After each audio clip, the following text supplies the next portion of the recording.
سلام بینندگان عزیز، امروز سه‌شنبه 31 اکتبر است. من و همکارانم در تاجیکستان و پراگ شما را به دیدن نشر امروزه برنامه خبری و تحلیلی رادیوی آزادی دعوت می‌کنیم. حالا با موضوعهای این نشر برنامه شناس شوید.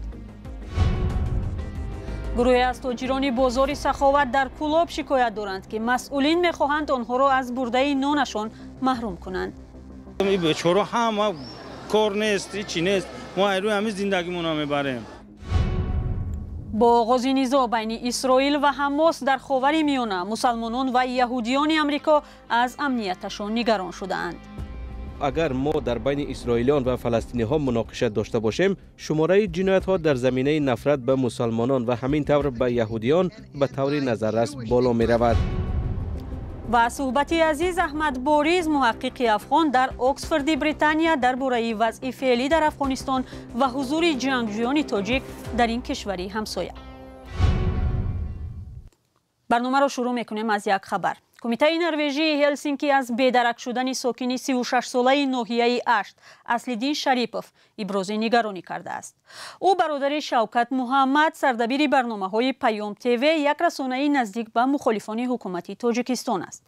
به نقل پیوندان و وکیل مدافعش، اصل‌الدین شریپوف 1 اکتبر امسال از روسیه به دوشنبه استرداد شد. اما با گذشت یک ماه معلوم نیست که وی در کجا است. مقامات شرح نمی‌دهند. به نوشته کمیته نروژی هلسینکی، ناپدید شدن شریپوف بیانگر آن است که مقامات تاجیکستان اعضای خانواده منتقدان و مخالفان حکومت را نشان گرفتند. اصل‌الدین شریپوف از سال 2016 در روسیه میزیست و سپتامبر سال 2022 دستگیر شده طول 1 سال در بازداشتگاه بود. با خلاصه دادستانی روسیه، او با همکاری با سازمان‌های ممنوع یا تبلیغ آنها توسط اینترنت گمانبر است. با او از 5 تا 8 سال زندان تهدید می‌کند. گروهی از تاجران بازار سخاوت کلو با اعتراض از تصمیم رئیس فروشگاه طلب کردند آنها را از منبع درآمدشان محروم نکنند.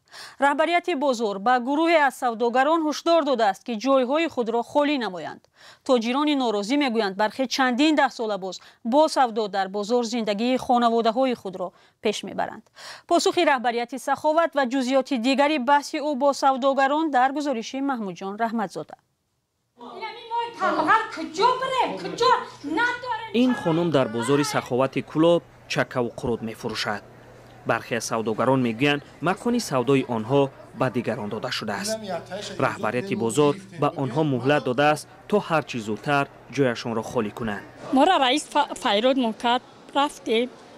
اول شاگرد شما گفت که برین جاتون ختم بیاوین جا به جوشین. ما پیش رئیس مرتا عرض شکایت ما گفتم که ما مادر تنهایم، شرایط ندارم. ما کجا برم؟ یک قانونی کاغ بسم الله الرحمن الرحیم اینجا میام. فروشنده ها به تصمیم مأموریت بازار مخالفند. آنها در یک نامه دسته جمعی به حکومت کلوب شکایت برده اند. نامه را 40 نفر امضا کرده است. اما رهبریت بازار ادعای سوداگران را بی اساس می‌خواند.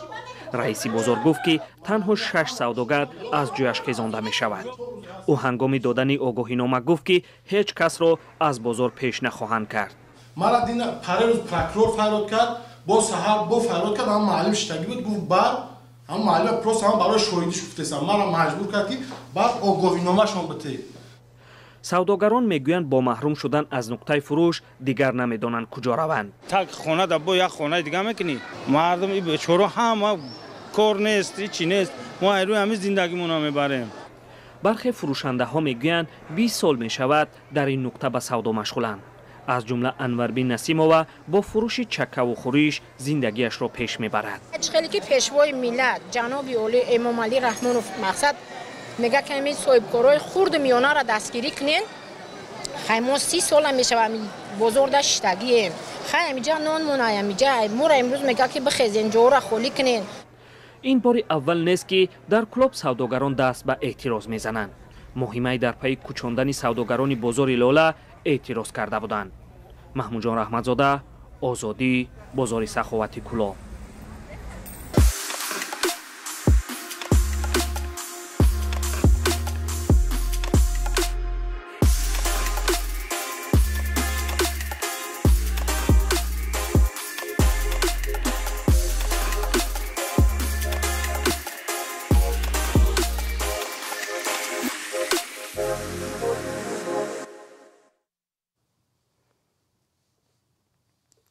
امروز نیروهای اسرائیل حمله بالای پایگاه‌های جنگجویان حماس در غزه شمالی را ادامه دادند. سروزیر اسرائیل بنیامین نتانیاهو دعوت‌ها برای آتش بس را رد کرده افزود که عملیات را تا محو این گروه قطع نخواهد کرد. دیروز نظامیان اسرائیل گزارش دادند که یکی از 240 گروگان را از اسارت حماس رها کردند. تا حال تقریباً 800,000 نفر ترک غزه کرده است. تأثیر ناگوار جنگ در امریکا هم احساس می شود. جامعه های مسلمان و یهودی این کشور از آن نگرانند که خصومت و خشونت نسبتشان زیاد می شود. ادامه موضوع در گزارشی شهلای گلخوجه. از آغاز جنگ میان اسرائیل و حماس مسلمانان و یهودیان در امریکا از آن بیم دارند که هدف حمله قرار میگیرند. یکی از قربانیان آخرین جنایت‌هایی که در زمینه بدبینی صادر شده است کودک 6 ساله مسلمان بود که روز شنبه 14 اکتبر در ایلینویس با ضرب کارد به قتل رسید. رئیس جمهور جو بایدن کشتار کودک را شدیداً محکوم کرد و به حکومت خود امر داد که جلوگیری و رفع همه گونه تهدیدهای احتمالی را در سرگاه کار خود قرار دهد. فدوه حسن در ایالات متحده تولد شده است و خویشاوندان فلسطینی‌اش در ساحل غربی زندگی می‌کنند. هر زنی که حجاب دارد و یا حتی برای ادای نماز به مؤسسه ما می‌آید الکی نگران است. ما همیشه از خشونت نگران بودیم. لیندا شاپیرو میگوید ترس و اضطراب در میان اعضای جمعیت یهودیانش افزایش یافته است و کنیسه او در ویرجینیا شمالی تدابیر امنیتی را شدیدتر کرده است.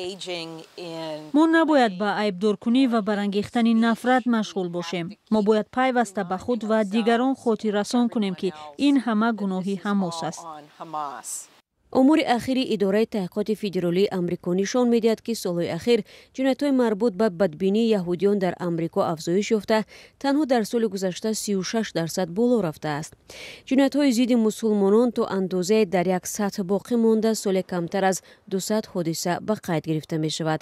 اما تحلیلگران هشدار می‌دهند که این گونه حالت‌ها عادتاً هنگام سر زدن نیزه‌های خارجی افزایش می‌یابد. طور ما از حادثه های گذشته مشاهده کرده ایم وقتی در یگان نیزهای خارجی شهروندان امریکا تلف می‌یابند یا اگر ما در بین اسرائیلیان و فلسطینی ها مناقشه داشته باشیم شماره جنایت ها در زمینه نفرت به مسلمانان و همین طور به یهودیان به طور نظررس بالا می رود.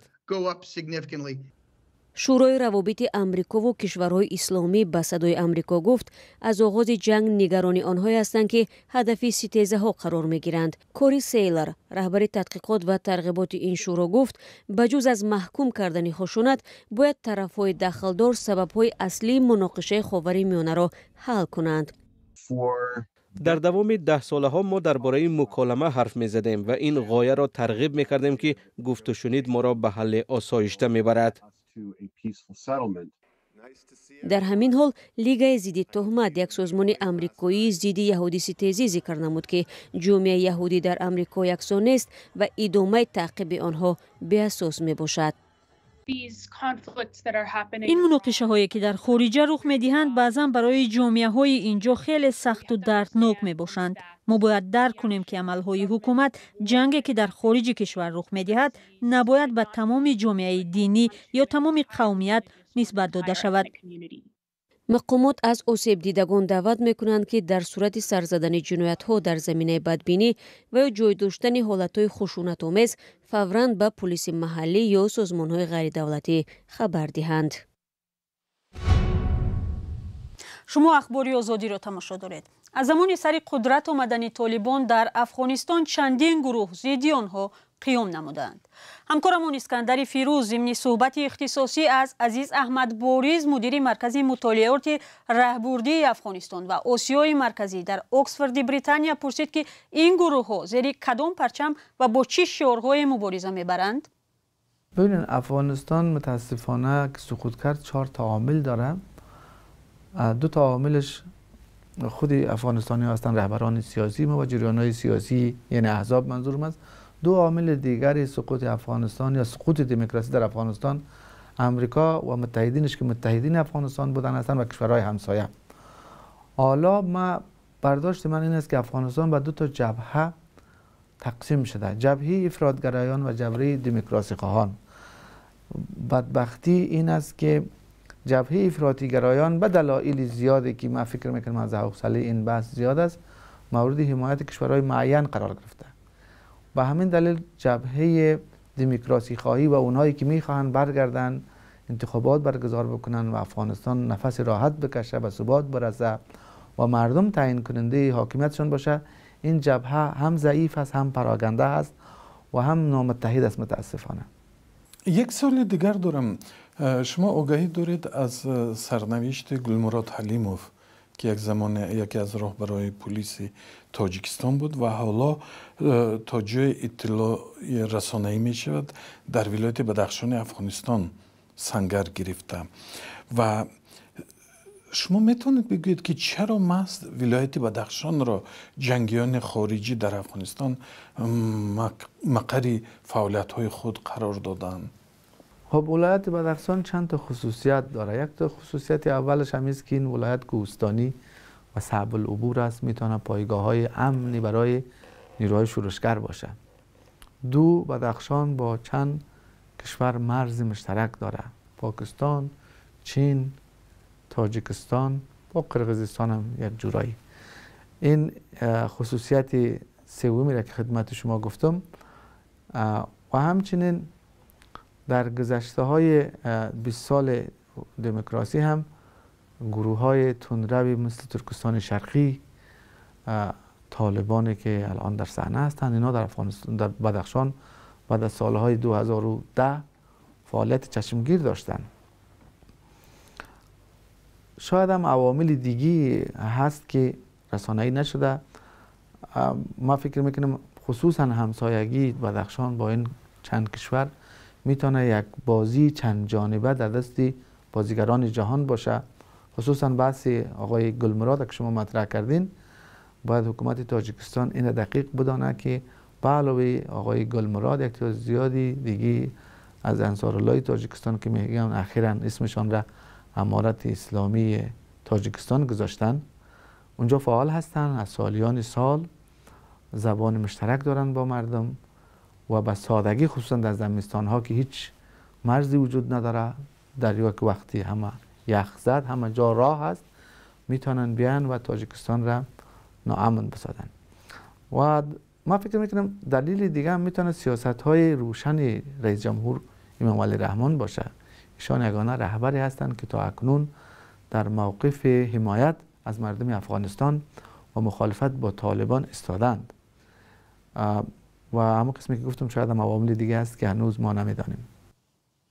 بینندگان ارجمند، مصاحبه همکارمون اسکندر فیروز با عزیز احمد بوریس، مدیر مرکزی مطالعات راهبردی افغانستان و آسیای مرکزی، به همین زودی ها در سامانه آزادی و صحیفه های ما در شبکه های اجتماعی نشر می شود.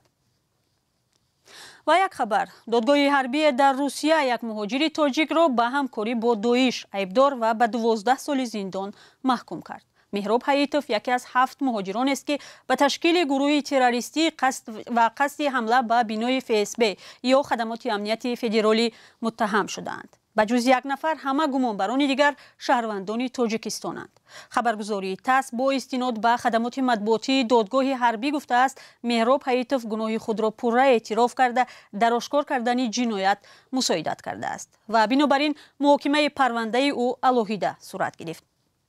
قرار است حکم گمانبران دیگر روز 1 نوامبر اعلان شود. با 5 زاده دیگری تاجیکستان که همه از 19 تا 25 سال دارند حبس ابد تهدید می‌کند.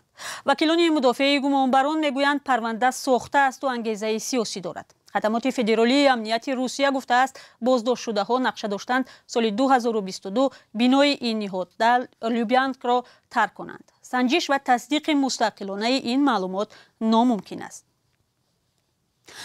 با پایان برنامه اخبار آزادی رسیدیم. تشکر از شما بیننده عزیز برای همراهی و خدا نگهدارتان.